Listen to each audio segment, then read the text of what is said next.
Welcome back again. आशा करते हैं आप सभी बहुत अच्छे होंगे। पिछले वीडियोस में हमने वर्धन डायनेस्टी के बारे में पढ़ा था। अब उससे फर्दर हम लोग इस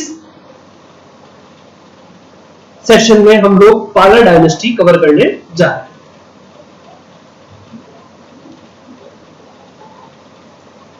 जैसे कि आप लोगों को पता था कि जो वर्धन डायनेस्टी थी उसका जो लास्ट रूलर था वो हर्षवर्धन था, क्योंकि उसके कोई पुत्र नहीं था। तो इस कारण से उसके अंत के साथ ही वर्धन डायनेस्टी का भी अंत हो गया। तो यहीं से इसके आगे से पाला जो डायनेस्टी है उसका उदय हुआ। तो हम अब एक बार सारा डिटेल में एक बार पढ़ लेते हैं। After the death of Harshavardhana, तो हर्षवर्धन की मृत्यु के पश्चात many kingdoms arose in north and eastern India. तो कई किंगडम्स जो थी नॉर्थ और ईस्टर्न इंडिया जो है वहां पर बहुत सारे किंगडम्स अरोज हुए। तो आपको जैसे पता होगा कि हर्षवर्धन जब तक शासन कर रहे थे तो उनका जो किंगडम था वो नॉर्थ और ईस्टर्न इंडिया में फैला हुआ था।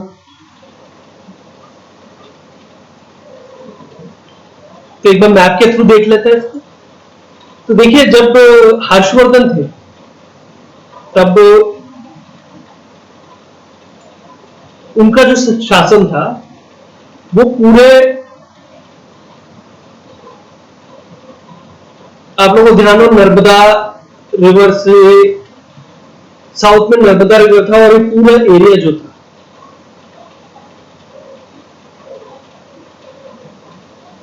हर्षवर्धन के अंडर में था।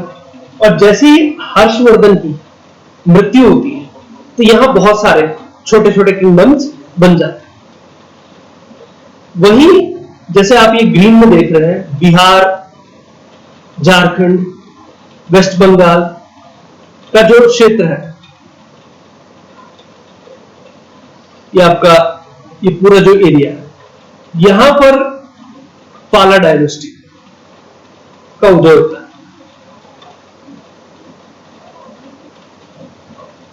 ठीक है, आई होप आपको समझ में होगा, आगे होगा। अभी तो प्रेजेंट जो झारखंड आपका जो लिखा हुआ है, पहले ये बिहार का ही हिस्सा हुआ करता था। तो बिहार को स्प्लिट करके झारखंड बना था। तो उस वक्त का जो ये प्रेजेंट दिखा रखा है बिहार, झारखंड, वेस्ट बंगाल, तो उस वक्त जो बिहार वेस्ट बंगाल ही हुआ करता था। तो उस वक्त इस पूरे क्षेत्र पे पाला डायनेस्टी का शासन था हर्षवर्धन के मृत्यु के पश्चात, वर्धन डायनेस्टी के एंड के बाद इस क्षेत्र में पाला डायनेस्टी का उदय हुआ।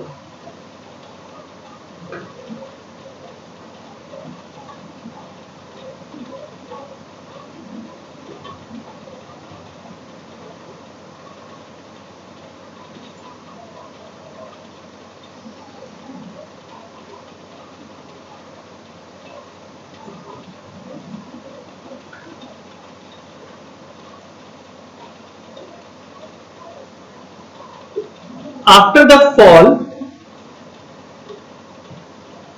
fall of the Gaur king Shashank, जो गौर राजा था, जो बंगाल का राजा था जिसे शशांक कहते थे, there was anarchy in the region forming Bengal. तो बंगाल का जो क्षेत्र था वहां एनार्ची आ गई। एनार्ची का मतलब ऐसा सिस्टम जहां कोई भी गवर्निंग बॉडी नहीं थी, मींस कोई भी राजा नहीं था, को क्षेत्र पे नियंत्रण करने वाला कोई भी व्यक्ति मौजूद नहीं था। तो उस स्टेज को हम एनार्ची कहते हैं। तो वो बंगाल में, क्योंकि शशांक जब तक थे तो उनके कंट्रोल में था बंगाल रीजन, और जैसे ही उनकी मृत्यु हुई बंगाल का जो क्षेत्र था वहां पर क्या आ गए, एनार्ची आ गई। आगे देखो, origin of the Pala empire. Gopala founded the dynasty in 750 AD। तो यहां आप ध्यान रखें कि जो गोपाल जो थे उन्होंने इस डायनेस्टी, पाला डायनेस्टी जो है इसकी नींव रखी थी। तो ये आपको ध्यान रहना चाहिए।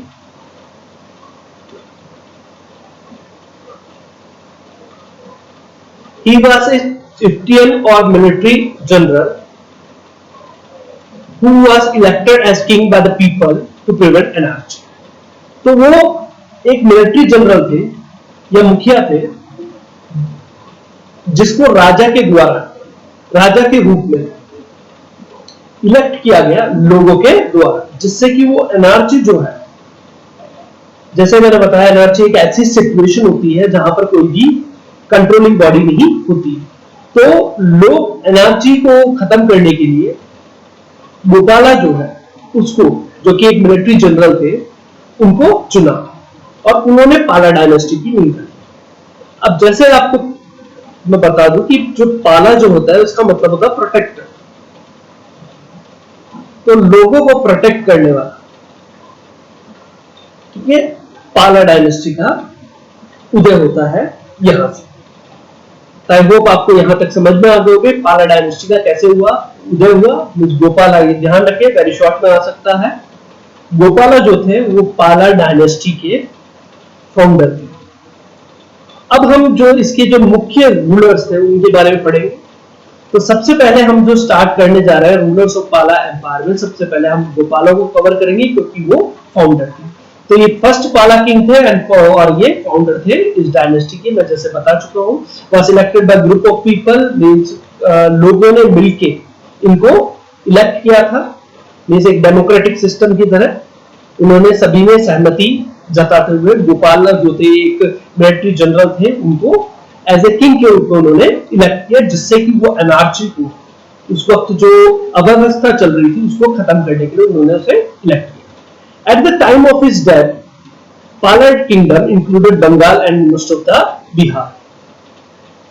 तो उनकी डेथ होते होते जो पाला किंगडम था बंगाल और अधिकतर बिहार का जो क्षेत्र था वो कवर कर चुका था। जैसे मैंने आपको थोड़ी देर पहले मैप दिखाया था, उसमें मैंने आपको बिहार और बंगाल का क्षेत्र दिखाया था।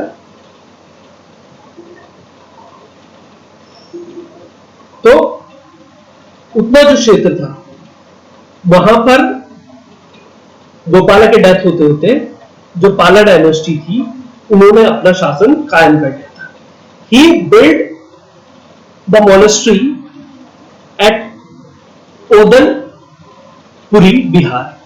तो उन्होंने क्या बनाई, मोनेस्ट्रीज बनाई। मोनेस्ट्रीज जहां पर जो बुद्धिस्ट जो है वो रहते हैं, तो वहां पर ओदनपुरी जो है बिहार में है, वहां पर उन्होंने क्या बनाई, मोनेस्ट्रीज बनाई।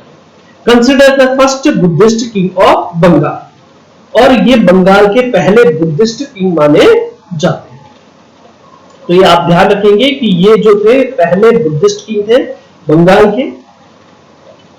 आई होप आपको यहां तक समझ में आ गया होगा। नेक्स्ट जो स्लाइड है उसमें हम नेक्स्ट जो किंग थे उसके बारे में डिस्कस करेंगे।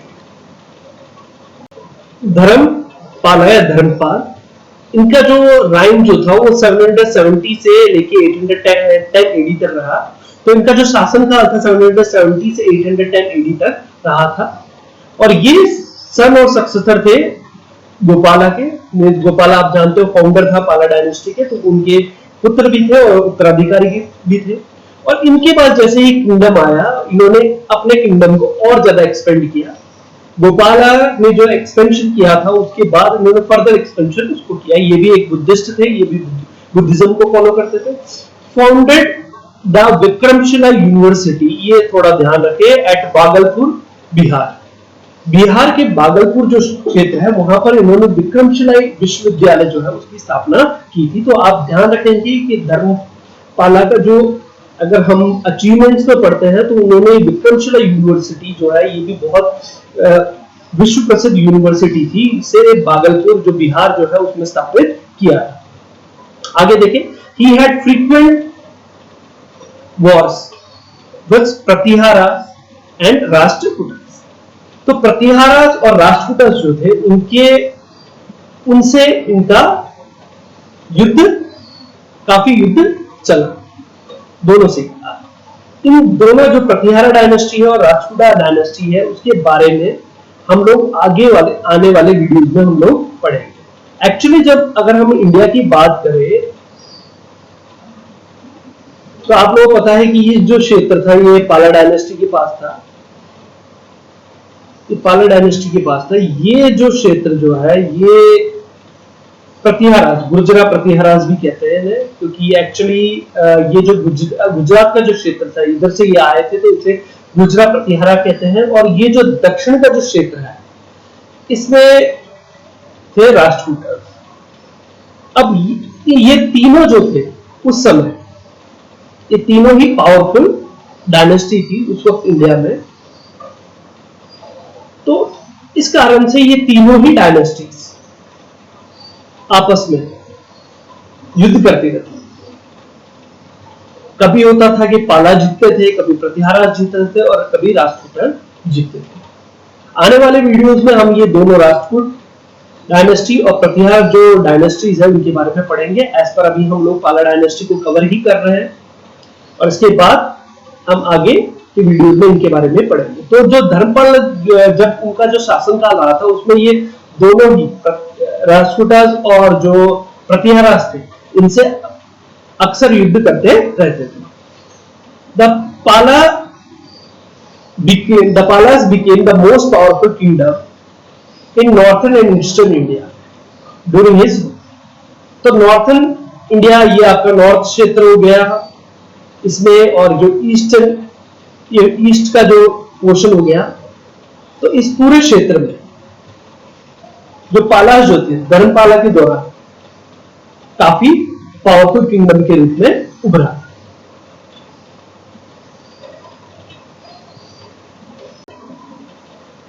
पाला, इनका रेन रहा 810 से 850 एडी तक। इनका शासनकाल 810 से 850 एडी तक रहा। तो ये थे धर्मपाल और रंगा देवी जो है एक राष्ट्रकूट प्रिंसेस थी, उनके पुत्र थे। Extended the kingdom to Assam, Odisha, Kamrup. Assam, Odisha और कमरूप तक इन्होंने अपने जो किंगडम था उसको एक्सपेंड कर दिया था। इससे पहले धर्मपाला जो थे इन्होंने अपने क्षेत्र को बढ़ाए थे और इन्होंने और ज्यादा असम को भी कवर कर लिया, फिर ओडिशा को भी कवर कर लिया। ये कमरूप जो रीजन है, ये आपका अरुणाचल प्रदेश वाला क्षेत्र है, कमरूप जो था इसको भी कवर कर लिया था। वहां से बुद्धिस्ट, देखिए बार बार बुद्धिस्ट बताने की जरूरत नहीं है, जो पाला डायनेस्टी के जितने भी रूलर्स थे वो बुद्धिज्म को फॉलो करते थे, ठीक है। और इस कारण से इन्होंने कई सारे मोनेस्ट्रीज और टेम्पल्स जो थे मगध में बनाए, build many monasteries and temples. देखिए अगर इससे पहले के में भी धर्मपाल के टाइम पे भी उन्होंने भी विक्रमशिला यूनिवर्सिटी बनाई थी बिहार में, तो इसी तरह इन लोगों ने काफी सारे मोनेस्ट्रीज वगैरह जो है वो स्थापित किए थे बिहार में। इसका और मीन्स बहुत सारे आर्किटेक्चर वाला जो वर्क जो था, भवन निर्माण जो था, वो इनके टाइम पे, पाला डायनेस्टी के टाइम पे बहुत हुआ बिहार और बंगाल क्षेत्र में। इस कारण से ये गोल्डन एज कहा जाता है उस रीजन का। मीन्स इस वक्त जो आर्किटेक्चर था और जो यूनिवर्सिटीज थी काफी अच्छी डेवलप हुई थी पाला डायनेस्टी के दौरान। और जो नेक्स्ट अपना पॉइंट निकल के आता है वो डिफीटेड द राष्ट्रकूट रूलर अमोघ वर्ष। तो इन्होंने जो अमोघ वर्ष जो राष्ट्रकूट रूलर्स थे उनको पराजित किया था। तो ये तो हुए देवपाला जो है उनके अचीवमेंट्स। और ये मैंने जैसे बताया था कि आपको कि जो ये दक्षिण क्षेत्र में पड़ते थे राष्ट्रकूट रूलर्स, तो ये प्रतिहारा राष्ट्रकूट और ये पाला डायनेस्टी में हमेशा, क्योंकि तीनों डायनेस्टीज इक्वली, और कह सकते हैं किसी टाइम पे राष्ट्रकूट ज्यादा पावरफुल रहे या किसी टाइम पे देव पाला डायनेस्टी ज्यादा पावरफुल रहे, किसी टाइम पे प्रतिहारा ज्यादा पावरफुल रहे, और ये तीनों ही आपस में युद्ध करते रहते थे। चलिए आगे बढ़ते हैं। और जो नेक्स्ट रूलर है वो है महिपाल फर्स्ट या महिपाला फर्स्ट, प्रथम। ascended the throne in 9088 AD और इन्होंने 9088 AD में उसको अपना जो ये किंग बनाए थे 98 एडी में, recovered northern and eastern Bengal, और इन्होंने नॉर्थन और ईस्टर्न बंगाल को रिकवर किया। ये लिखा हुआ है रिकवर किया है, ऐसा इसलिए लिखा हुआ है क्योंकि देवपाला के बाद, ध्यान रखिए, देवपाला के बाद जो पाला डायनेस्टी जो थी वो कुछ टाइम के लिए वीक पड़ गई थी, और उसके बाद जो नेक्स्ट महत्वपूर्ण रूलर आए वो आए महिपाला फर्स्ट, और इन्होंने अपने जो है डायनेस्टी की फिर से शान को कायम रखा, ग्लोरी को मेंटेन रखा, और इन्होंने नॉर्थन और ईस्टर्न बंगाल को वापस से जीत लिया। और इसके बाद देखिए इन्होंने बिहार को भी एक्वायर कर लिया था। तो ये महिपाला का आप थोड़ा ध्यान रखें कि महिपाला जो थे वो उन्होंने उनके आने के पश्चात उन्होंने बंगाल और बिहार का जो क्षेत्र था उसको वापस से रिकवर किया और पाला डायनेस्टी को फिर से पावरफुल बनाया। राम पाला, द लास्ट स्ट्रॉन्ग पाला किंग, ये आखिरी स्ट्रॉन्ग पाला किंग थे। The kingdom disintegrated during his son Kumarpal reign। तो कुमार, उनके जो पुत्र थे जिनका नाम कुमारपाल था, उनके शासनकाल में जो किंगडम जो था वो डिसइंटीग्रेट हो गया था। डिसइंटीग्रेट मींस कमजोर पड़ गया था, आप ये समझ लें, मींस बढ़ गया था, कमजोर पड़ गया था। तो महिपाला ने, तो आपको पता होगा कि महिपाला ने जो काफी बड़ा क्षेत्र था उसको रिकवर कर लिया था, मगर आने वाले जितने भी शासक थे वो ज्यादा पावरफुल रहे नहीं, वीक सक्सेसर कह सकते हैं, जिसके कारण पाला डायनेस्टी जो है आगे चलते धीरे धीरे वीक होती चली। तो आप देख ले कि कुमारपाला जो थे, जो रामपाला के पुत्र थे, उनके टाइम में किंगडम ऐसे ही डिसइंटीग्रेट होना शुरू कर दिया था। उसके बाद आते हैं हमारे लास्ट जो रूलर थे वो है मदन पाल, जिनका रेंज जो था 1144 से 1162 एडी तक रहा था। ये लास्ट पाला किंग थे। आफ्टर हिम, ये थोड़ा ध्यान रखें, सेना जो डायनेस्टी जो थी उसने पालाज को रिप्लेस कर दिया था। मीन पाला डायनेस्टी की जगह अब सेना डायनेस्टी जो है, जो कि हिंदुइज्म को फॉलो करती थी, वो पाला डायनेस्टी को रिप्लेस कर दिया था बंगाल और Bihar. Things to remember about Pala dynasty, ऐसी बातें जो हमें पाला डायनेस्टी के बारे में ध्यान रखनी चाहिए, और कुछ बहुत ही महत्वपूर्ण पॉइंट्स हम होंगे यहाँ पर कवर करने वाले हैं। The Pala empire was dethroned by the Hindu Sena dynasty in the 12th century. तो पाला डायनेस्टी को का अंत जो है वो हिंदू सेना डायनेस्टी के द्वारा किया गया था 12th सेंचुरी में। थोड़ा आप ध्यान रखें किस डायनेस्टी के द्वारा, सेना डायनेस्टी के द्वारा। आपको पता होगा कि पाला एम्पायर जो था, पाला डायनेस्टी जो थी वो बुद्धिज्म को फॉलो करती थी, जबकि सेना डायनेस्टी है वो हिंदुइज्म को फॉलो करती है, तो इन्होंने टेक ओवर कर दिया। The Pala period is known as the golden era in the Bengali history. इसे गोल्डन एरा कहा जाता है पाला पीरियड को, क्योंकि आप चाहे वो आर्किटेक्चर की बात कर ले,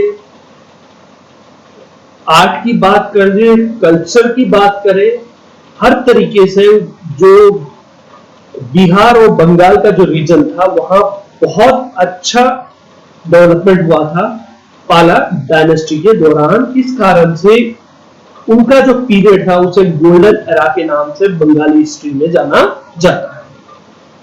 they build magnificent monasteries and temples. उन्होंने शानदार मोनेस्ट्रीज भी बनाए और टेम्पल्स भी बनाए। मोनेस्ट्रीज मैंने बताया है कि यहाँ जो बुद्धिस्ट मॉन्क्स वगैरह थे वो रिसाइड करते थे। उसका एक एग्जांपल है सोमपुरा महाविहारा। ये महाविहारा मोनेस्ट्रीज का ही हिंदी टर्म है महाविहारा, जो कि अब बांग्लादेश में है। इसको उन्होंने बिल्ड करवाया था। ओडनपुरी जो मोनेस्ट्री है ये भी इन्हीं के दौरान बिल्ड हुई थी। तो ये सब बताते हैं कि जो उनका जो टाइम था उस वक्त उन्होंने बहुत अच्छे आर्किटेक्चर्स बनाए थे। They also patronized Buddhist centers of learning like Nalanda University and the Vikramshila University. तो उन्होंने बुद्धिस्ट सेंटर, बिकॉज वो बुद्धिज्म को फॉलो करते थे, तो उन्होंने बुद्धिस्ट सेंटर्स थे लर्निंग के, शिक्षा के जो बुद्धिस्ट सेंटर्स थे, जैसे कि नालंदा यूनिवर्सिटी और विक्रमशिला यूनिवर्सिटी, ये विश्व प्रसिद्ध यूनिवर्सिटीज थे, इनको उन्होंने प्रोटेक्शन दिया था। During this time the Bengali language develop, और इसी दौरान बंगाली लैंग्वेज का भी विकास हुआ था पाला डायनेस्टी के दौरान।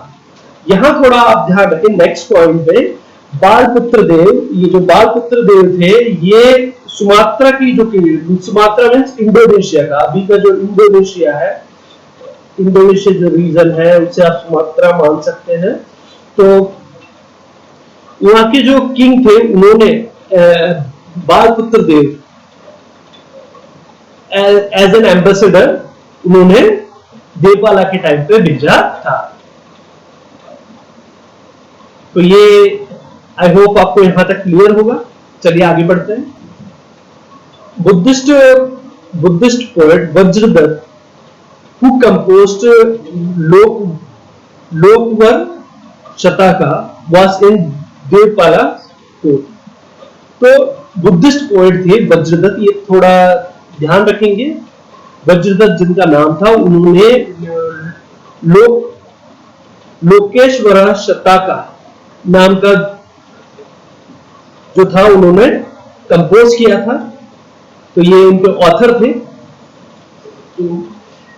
ये कुछ संस्कृत टर्म है, हो सकता है थोड़ा प्रोनाउंसिएशन ऊपर नीचे हो जाए। लोकेश्वरा शतका, तो ये देवपाला के कोर्ट में थे और उन्होंने इस बुक को कंपोज किया था।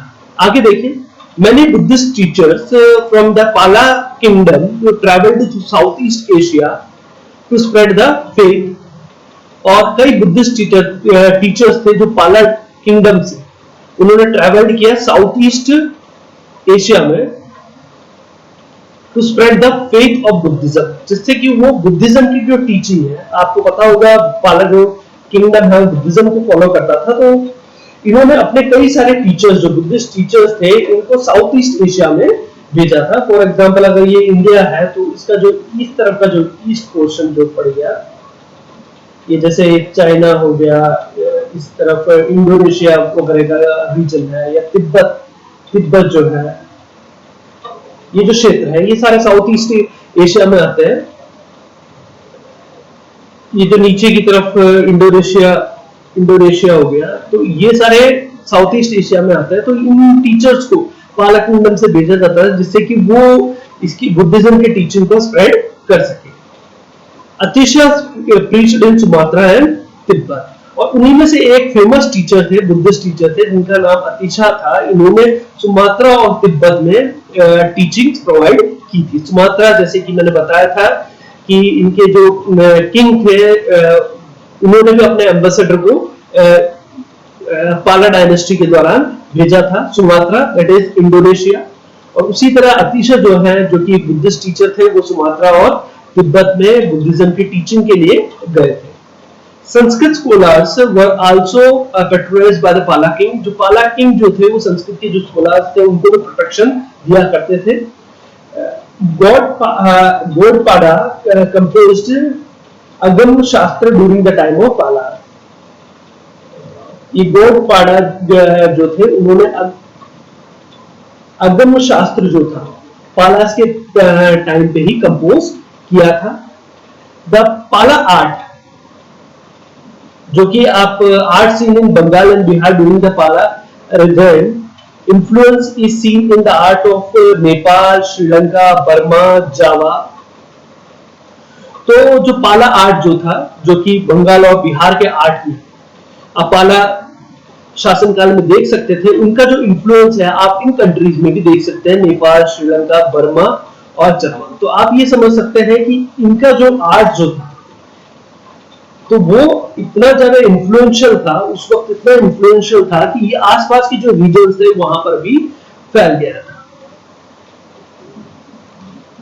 एज पर जो बुक हमें दिया हुआ है पाला डायनेस्टीज के बारे में, वो यहाँ पर हम लोग कवर करने वाले हैं। The beginning of this dynasty is estimated to be around 750 AD in Bengal from Gopala. ये मैं पहले भी बता चुका हूं कि गोपाला जो थे वो फाउंडर थे और ये डायनेस्टी का उदय बंगाल से हुआ था। गोपाला जो एक मिलिट्री जनरल थे, इनको ग्रुप ऑफ पीपल्स ने एज ए किंग सेलेक्ट किया था, जिससे कि वहां पर जो अनार्ची अवस्था चल रही थी उसको खत्म कर दिया जाए। ठीक है, तो ये आपको ध्यान रखना है, गोपाला इस डायनेस्टी के फाउंडर थे। नेक्स्ट आते हैं धर्मपाला, जो कि इनके सन थे, was the second ruler of Pala dynasty and is considered to be the most powerful ruler of this dynasty, और इन्हें सबसे पावरफुल रूलर माना जाता है इस डायनेस्टी का।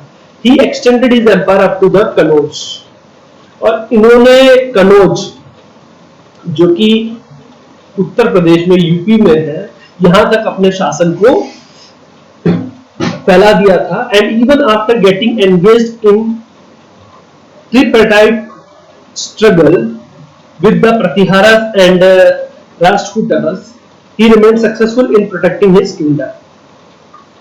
तो देखिए, ये जो कनौज का जो मुद्दा था, ये आपको समझना बहुत जरूरी है कि अगर मान लें कि अगर इंडिया का मैप है, ये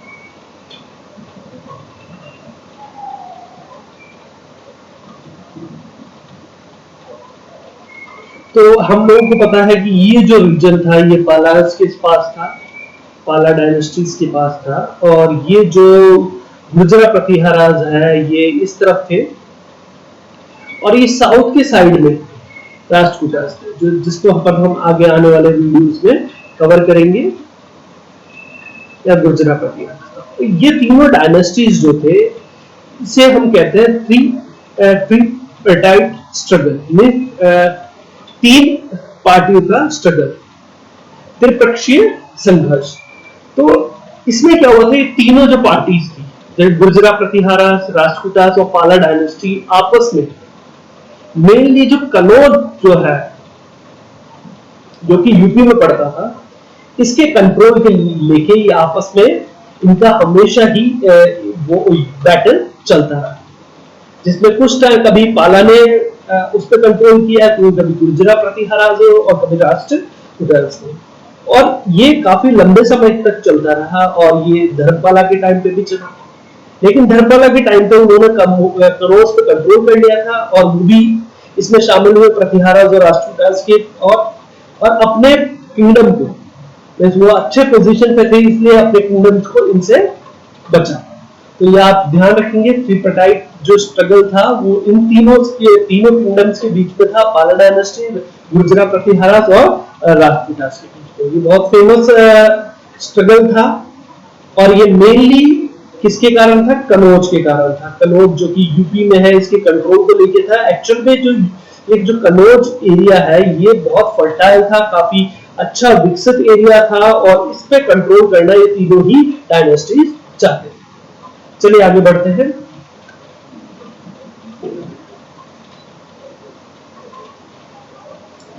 His son and successor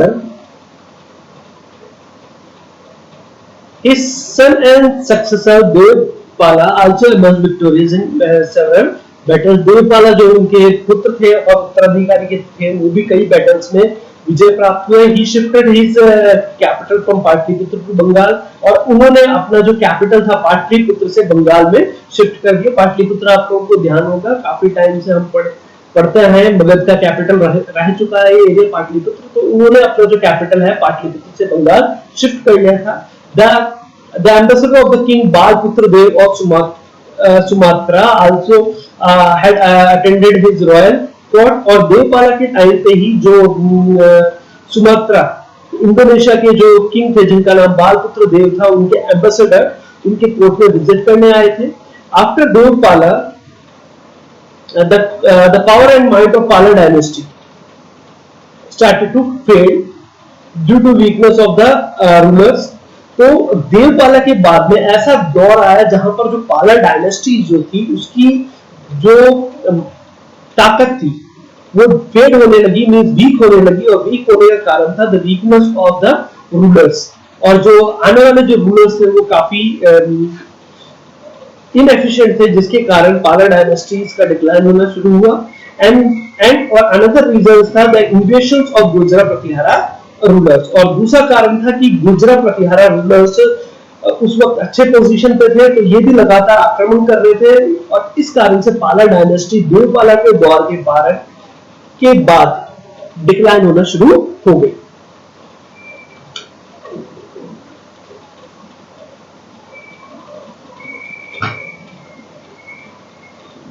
During the reign of ninth king Mahipala first, the Chola king of Rajendra Varman first had occupied the area till river Ganga around 1023 AD.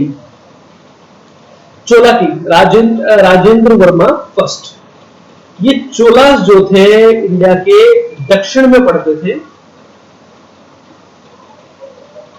Chola Kings. तो ये महिपाला के time पे ये इनका भी उदय हुआ और वो इतने प्रभावशाली रहे उस वक्त कि इन्होंने नॉर्थ तक आ गए, मींस गंगा तक के रीजन को इन्होंने ऑक्यूपाई कर लिया और ये टाइम था 1023 एडी के आसपास। तो उस वक्त राजा थे राजेंद्र वर्मन फर्स्ट और पाला डायनेस्टी को रूल कर रहे थे महिपाला फर्स्ट।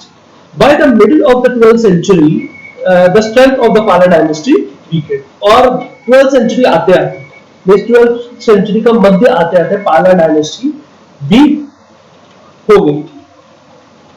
ठीक है, तो इसी तरह इनके उसके बाद इनके जो डायनेस्टीज थी उसका अंत हो गया, जो इनएफिशिएंट रूलर्स आए और इस कारण पाला डायनेस्टी ज्यादा टाइम तक वहां पर राज करनी। द किंग्स ऑफ पाला dynasty were followers of Buddhism, जैसे मैं पहले भी बता चुका हूँ, बुद्धिज्म को फॉलो करते थे। During the rain the Buddhist education centres were developed significantly, और ड्यूरिंग द उनके शासनकाल में बुद्धिस्ट एजुकेशन सेंटर्स थे, बौद्ध के लिए जो शिक्षण संस्थाएं थी वो बहुत अच्छे तरीके से विकसित हुई। The very famous Mahaviharas of Nalanda and Vikramashila got protection from them, और जो महाविहारास थे जिसे मोनेस्ट्रीज कहते हैं इंग्लिश में, जो नालंदा और विक्रमशिला थे, उनको भी इनके द्वारा प्रोटेक्शन मिला। मोनेस्ट्रीज महाविहारास जानते हैं जहां बुद्धिस्ट मॉन्क जो है वो रहते हैं, तो नालंदा में भी थे, विक्रमशिला में भी थे, तो इनको प्रोटेक्शन दिया गया इनके पाला डायनेस्टीज के द्वारा।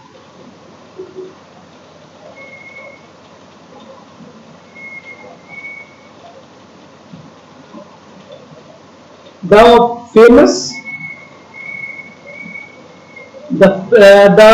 famous Buddhist monk Atisha was present during the reign of 10th Pala king Nayapala। तो जो फेमस बुद्धिस्ट मॉन्क थे, काफी प्रसिद्ध मॉन्क थे जिनका नाम था अतीशा, ये भी 10th पाला किंग जिनका नाम नायपाला था उनके दौरान ये उपस्थित थे। वो visited Tibet on invitation of the king, और वो तिब्बत भी गए थे किंग के, वहां के जो किंग जो रहे थे उनके इनविटेशन पे वो तिब्बत भी गए थे। तो इन्होंने प्रीचिंग का काम किया था, टीचिंग का काम किया था, बुद्धिज्म फैलाने का काम किया था। The kings of Pala dynasties were great lovers of art and architecture। तो यहाँ ये बताने की जरूरत नहीं है, हमने पढ़ा था कि जो पाला डायनेस्टी का जो टाइम रहा था उसमें जो चाहे मोनेस्ट्रीज का डेवलपमेंट हो, चाहे एजुकेशनल सेंटर्स का डेवलपमेंट हो, चाहे वो अन्य आर्किटेक्चर्स हो, उनको बहुत ज्यादा प्रोत्साहन दिया गया था। तो इस कारण से हम कह सकते हैं कि जो पाला डायनेस्टीज के जो किंग थे वो आर्ट एंड आर्किटेक्चर के बहुत बड़े लवर्स थे, और इसी कारण उस वक्त का जो दौर था वो गोल्डन एज कहा जाता है बंगाल का। They gave patronage to great sculptors like Deman and Vitpal। जो शिल्पकार थे, स्कल्पचर में शिल्पकार थे दीमन और विटपाल, इनको भी उन्होंने प्रोटेक्शन दे रखा था अपने समय में। मैनी रिजर्वोर्स जिसे जलाशय कहते हैं वर build during the Pala period, और पाला डायनेस्टी के दौरान कई जलाशय भी बनाए गए थे जो आज भी दीनापुर डिस्ट्रिक्ट जो है उसमें प्रेजेंट है। तो इस तरह से हमने ये पाला डायनेस्टीज के बारे में जाना, उनके अचीवमेंट्स के बारे में जाना, उनके जो ग्रेट लीडर्स थे या ग्रेट किंग्स थे उनके बारे में जाना, उनके जो महत्वपूर्ण उन्होंने जो इन्वेशंस किए थे उनके बारे में जाना। आई होप आपको वीडियो अच्छा लगा होगा। आशा करते हैं आप इसे आगे फॉरवर्ड करेंगे अपने फ्रेंड्स के बीच में, अपने रिलेटिव्स के बीच में, जिससे कि वो भी और ज्यादा नॉलेजफुल बने। Thanks for watching, have a great day.